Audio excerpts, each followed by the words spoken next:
Hello, welcome into Butterflies and Tea, my beautiful butterflies. My name is Olympia, guys, and this tea that we got for you today is how at 30 something years old you end up with cirrhosis of the liver. All of this is for entertainment purposes, all of this is alleged, all for educational as well, guys. We're going to jump right on in. You guys leave me some comments about what you think. I will jump in eventually for my own opinions. I need a burger. I just drank a lot and I'm a little buzzed. I am in the car. I'm a little buzzed. Fucking A. I just had a double margarita on the rocks with salt. I should look forward. I don't want to get into an accident. That would suck, so I gotta pay attention. Fuck, red. I'm about to get into an accident. Alright, goodbye. I fucking am flying, rushing, speeding, on the phone, not wearing seatbelt, ran a red light, cut a police officer off while I ran the red light, drinking and driving, and I didn't get a ticket. 2 to 3 of these a week. Big guys of vodka, and I go through about maybe just 3 vodkas a week and 5 amaretto a week. So more than a bottle a day is the answer. Cheers. In the same spot as always. Do you remember when I used to be like in the car going? You guys used to always laugh at me because I was always going. When have you ever seen me fucking sit still this long? And it's been like a year. I haven't gone anywhere. This is what I do. You know, if you come in culinary or mowing grass and it's 2 o'clock, you come in from work, you can shower. But those are exceptions. Those aren't like. No, I tried to shorten this video down because I feel like a lot of people don't have that tolerance to kind of sit and watch like longer videos. So I broke them down. If you guys would prefer the longer ones, which gives us a lot more information, I feel, but to each his own, no judgment.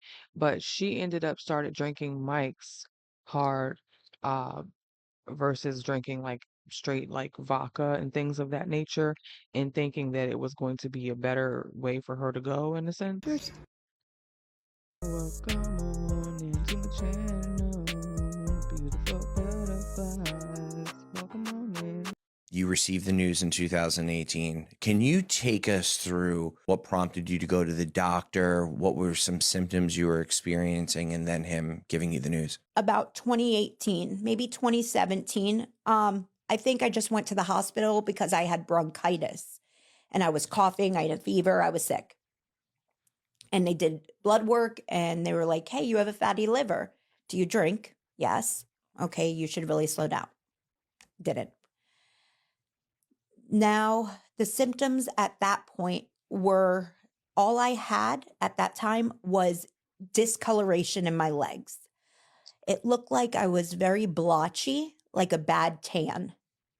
The symptoms progressed. My drinking continued. COVID happened and I had COVID. I get hospitalized. I'm in ICU and they tell me I'm at stage 2 cirrhosis. And still I didn't know what that meant or what that looked like. I was, I'm trying to think of what my symptoms. She had a lot of symptoms, but I would say that she was in denial or something, or maybe she just couldn't.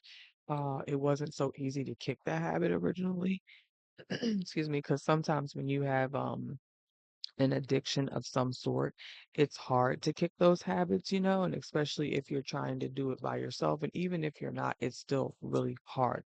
It's My father used to always say it's what you get used to. So if you've been drinking for like all the time, every single day, and then you're not able to, it's kind of hard to just be like, okay, I'm just going to stop.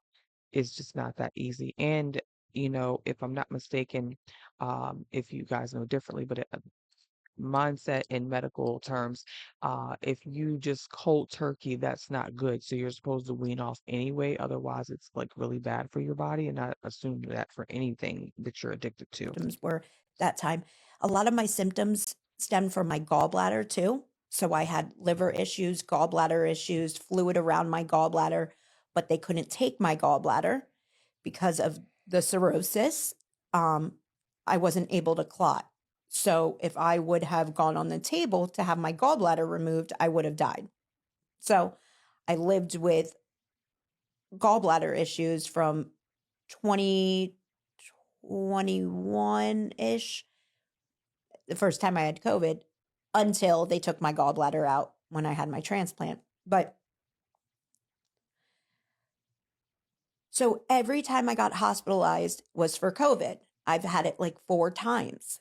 And every time they told me, Chelsea, cirrhosis stage 2, cirrhosis stage 3, cirrhosis stage 4. And even after finding out I was stage 4, January of 2024, I continued to drink for 9 more months. And yeah. Holy shit. And I found a hepatologist because they told me to, and because the symptoms were getting really bad that I couldn't function normally with my drinking and my Adderall. I couldn't because the symptoms were so bad. Pain. They say the liver doesn't have pain receptors. So if it was pain from my gallbladder, it's your liver, honey. That's what's going on. For some reason, I just have a hard time believing it. They don't listen. When she says she's having a hard time believing the fact that, I guess it's her liver and everything. But at the end of the day, baby girl, your liver, for the most part, if I'm not mistaken, again, medically, your liver is very important. If your liver's no good, then nothing else is any good, and I guess it's kind of good that I do believe, if I'm not mistaken, again, medically, that your liver, if you clip a piece or, a certain portion, I do believe it supposedly grows back. Again, you guys can leave me some comments if you know differently. But if I'm correct, I do believe that's the case. Either way, the fact of it is she's all swollen because of her liver. Again, it carries a lot of things there to cleanse out, but you can destroy your liver, by drinking too much. Right, look, I can't look at this. I'm swollen. I am everywhere. My inner thighs, right? They're not doing a fucking single thing. Let's go to a different fucking hospital. Take the shit off. Let's go. This is ridiculous. Let me see. Look in the mirror. This is not my body. Like, all right here, it's swollen and I'm built like. And you make yourself sick, or if you have something going on with your body, then yeah, it's not going to be your body. It's going to be a body that is experienced a traumatic experience at this moment throughout your body, whatever you've done to it, or if you have something going on with it, that's kind of like, you know. And I guess, again, I think in her mind, it was just hard for her to believe, like, no, this isn't what this is. But knowing that it is and wanting to hear differently, maybe, you guys leave me some comments. Like a stick. Like, something's going on. It's your liver, honey. That's what's going on. But the doctors need to talk to you. Your liver. You're sick. But this has never happened at home. Why is this happening here? You're sick. That's why it's happening. For some reason, I just have a hard time believing it. I mean, well, yes, I know it's my liver, but all this would have why is this? In your stomach? I know you're upset. This is ridiculous. I know. And if you realize or notice that a lot of people that drink alcohol, like maybe a little excessively, not everyone, but a lot of people that I've seen that drink, they always have a bigger stomach area. I don't know what that medical thing is there, but let's keep moving. Let me give you your pain medicine. I just wanted to go. Just 1 second, please.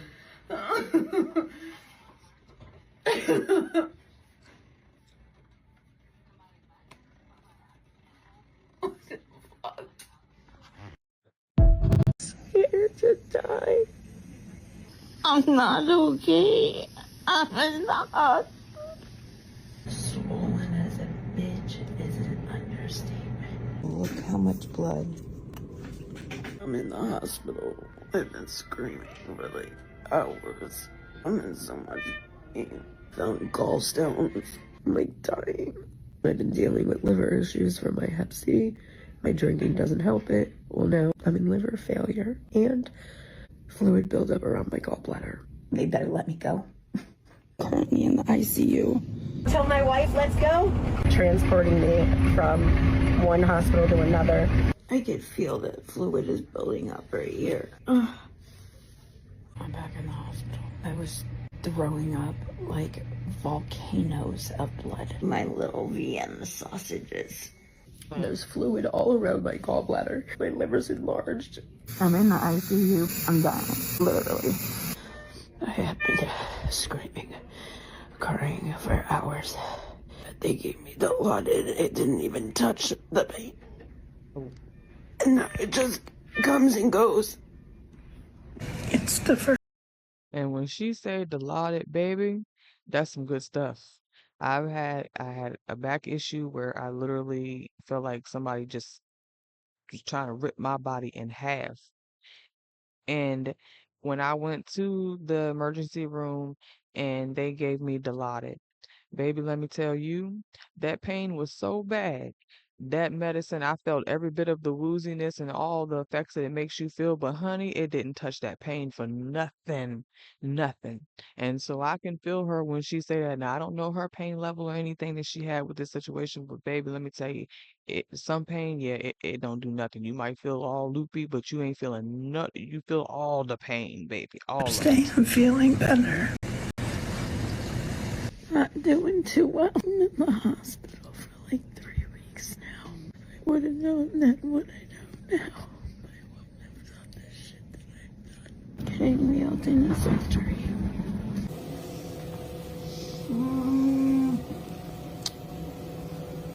I made it. I'm okay. I'm just in pain. Surgery was a success. I'm okay. Goodbye. Yo, yo, yo, this chick right here.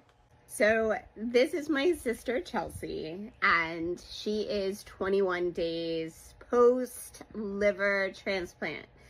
And and 14 days 14 days what? post second surgery. Oh yeah. And I was like, and like a year and a half sober.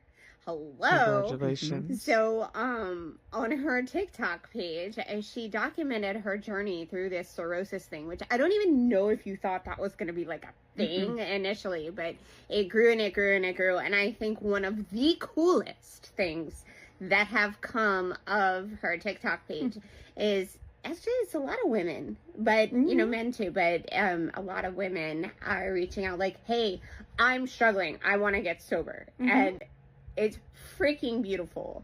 And I then started a TikTok, which I'm not crazy about, but whatever. But I've got people reaching out to me saying, hey, how did you get sober? And because I'm in the field, I can help. So if you are looking for help, if you need somebody to talk to, if you don't know what the heck is going on, maybe I have a problem, maybe I don't know, help me, talk to me, whatever. I'm your girl. I get a lot of messages, and I probably have 30,000 that get lost in different sections of my TikTok. We'll find them. It's so difficult to keep up, but I tell people if I do not respond immediately, please contact my sister. So that's why people contact you. It's a beautiful freaking journey. Like, you know, it really stinks that these consequences have to happen sometimes, but use them as motivation. Run with it. Use it every freaking day. And we are so grateful. I don't think we have been sober to get there in years. Since we're kids, it's one of us fucking up at one point. And so thank God. Thank you. Thank everybody that has said a kind word supporting my Evo family, my veterans, just everybody that we've met along the way. Thank you, and stay tuned. And I love the fact that, you know, they are kind of supporting each other more so she's supporting her sister like right beside her. So that helps her probably get through it a lot better. And if I'm not mistaken, I believe that she was the one that had given a portion of her liver, you know, as a transplant, if I'm not mistaken. You guys can go on her Instagram at Chelsea underscore 85 or something like that. Either way, definitely uh she did that. And that's like really, really good because some people, they just kind of give up and they're like, oh, I'm just going to keep on. And then there's, hey, it's something different. So I love the fact for this outcome for her and her family. More to come.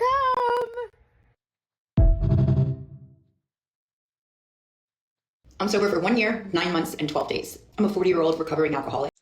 And I don't mean to cut back in, guys, but she looks really, really good. You can tell like she's not drinking anymore and she's actually taking care of herself versus what she looked like obviously before. Not to say that she's like a ugly person or anything. She's beautiful, but it's just when we do like, when we have an addiction to something, it kind of wears on us, physically, mentally, and definitely physically, and appearance wise. So she looks really, really good. What do you guys think? Leave me some comments. Who just had a liver transplant. And I'm getting a lot of messages like, how'd you do it? How did you get sober? How did you stop drinking? So let me tell you how I did it. Number one thing is no matter what, I did not pick up a drink. No matter how I felt, no matter how angry I was, no matter how sad I was, no matter what huge emotion was going on inside, I did not pick up a drink. Number two, I did not compare myself to others. Everyone is different, and sobriety might look different on each person. A lot of people say, you have to get sober this way, this way, this way.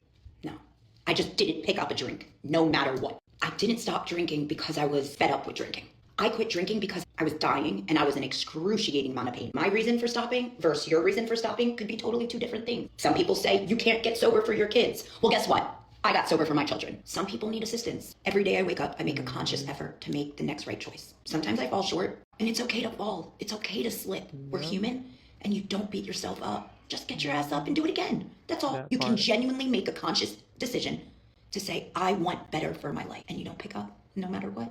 I always tell my family that they fixed a body part. They did not fix my brain. My disease centers in my brain. It's my thinking. Last thing is, you don't have to wait until your drinking gets to the point of death. You don't have to wait until you have a DUI. You don't have to wait until you accidentally murder somebody in a car because you were drinking and driving. You don't have to wait until your marriage ends. You don't have to wait until you've lost your job, you've lost your husband, you've lost your kids. They won't talk to you anymore. You don't have to wait until you hit rock bottom. So find your support, find your people. And if this video speaks to you, just know that Mama Chels loves you. And remember to love yourself and love your liver because you fucking deserve it. Bye. 40 days after a liver transplant, let's talk about how I feel while I eat some lunch. We're having a low sodium chicken apple sausage, a few sliced tomatoes, cottage cheese, mustard, and some fresh blueberries, and a couple olives from the Sunken Treasure Tommy's Pickles. Delicious. So let's talk about how I feel. Amazing. Fucking amazing. And I still get choked up saying this. Oh my god, I didn't think I was gonna cry. I feel fucking amazing. I feel like a new person. I feel like I was reborn. I was so sick before. And when you stop something that you've been doing for so long and then mentally you don't realize how it affected you or, physically and things of that nature and you stop doing it, you have like this bigger outlook on something. It's like, oh my gosh, I didn't realize this and I didn't realize that. And oh my goodness. And it's like you just feel so amazing. Like the air is different. The seeing of everything that you're looking at in the world is different. Like literally, not, like, oh, I'm just thinking. No, literally everything smells different. It tastes different. Like the air. If you guys can understand what I'm basically trying to throw out there for you to pick up or catch. Let's jump back in. I couldn't get out of bed. And yesterday I went to my son's walkathon thing at school, booster-thon, and I walked a mile to his school. I was standing outside in the sun for an hour, and I just had a liver transplant 40 days ago. I stay hydrated with Devotion Nutrition Hydroflex. I'm obsessed. These are my electrolytes. This is all I drink. But I am going to have a pickle. A very small pickle, but I am going to have a pickle. And my doctor says everything in moderation. So, watch what I'm going to do. See this? It's not even a full pickle. It's an end. 2 ends.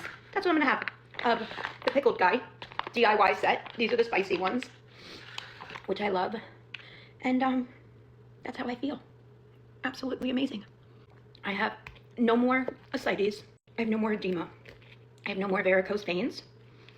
My hair is starting to grow back. My hair is also starting to fall out on my head. Like, big time. But I'm alive. My 10-year-old said to me the other day, because I had to go back to the ER for my potassium levels, and my 10 year I was trying to explain to him, buddy, mama's going to have a hard time the rest of her life. It's going to be hospitals. And he goes, that's okay, mom, as long as you're alive. Mm. He's 10. I think I raised a good boy. There's nothing else to say other than I'm so grateful. I'm alive and I feel fucking amazing. Mm. Amazing. If you're battling with alcoholism, drug addiction, maybe beginning stages of cirrhosis, maybe you're at fatty liver, maybe you're still drinking, I highly suggest reaching out for help. I never in a million years thought that I would have stage 4 cirrhosis and a doctor tell me I have 3 months left to live. Never thought that. But it happened. But I'm here now, and I'm better because someone was so selfless and became an organ donor. They saved my life, and I'm forever grateful. So, with that, love your liver because you deserve it, and Mama Chelsea loves you. Have a great day. Recovery is possible. So true. I have a few family members that are literally going through recovery now, not from alcohol, but from, other things. And that's okay. We are people, we are human, and we do go through things that sometimes, it's hard to let go of. But if you have family support and actual professional help, I think for the most part, it makes it a little bit easier. I've never had to deal with an addiction, so I can't fully speak on it. If you guys have, leave it in the comments for me. Much appreciated. And so just, let me know if do you have any family members that had cirrhosis of the liver? I remember as a teenager, I did have a brother, Daniel was his name, and he had cirrhosis of the liver. Like the understanding I had from a little girl, which he was way older than me, but he was drinking like ever since he was little. They would sneak off and like steal beers, from his grandmother, and which is a different grandmother from me because he was my half, but I didn't claim him as half. I claimed him as a full-blooded brother. But they would steal drinks from their grandmother and they would go off and they would drink. And this is when they were little. And so when he got to a certain age, in all honesty, I don't even remember. That's, like I said, I was younger. I was a teenager, like maybe even just before teen. But I remember him sitting in an emergency room and just literally, you know, projectile vomiting into a bowl, and it was nothing but just uh you know and I was just like, oh my gosh, I didn't know at the time that that's what it was. But then, hearing parents or people talking, it was like, oh, it's this and it's that, and I'm like, oh my gosh. So you don't realize how serious cirrhosis of the liver it is, but it is very serious, and it will take you up off of this earth, like all hands down. So again, prayers to anybody, these family members that is dealing with any drinking problems, any addictions at all. I hope that they figure it out and they can get themselves together. And, if you can help them, help them. Sometimes I know that we've already maybe tried and we're like, well, we're gonna give up, and that's okay because we can't force them into it. We can only attempt to help them. And if they're not ready, and they're not gonna stop until they're ready. So that's just that. Leave me some comments, guys. Love you. Call you back another time.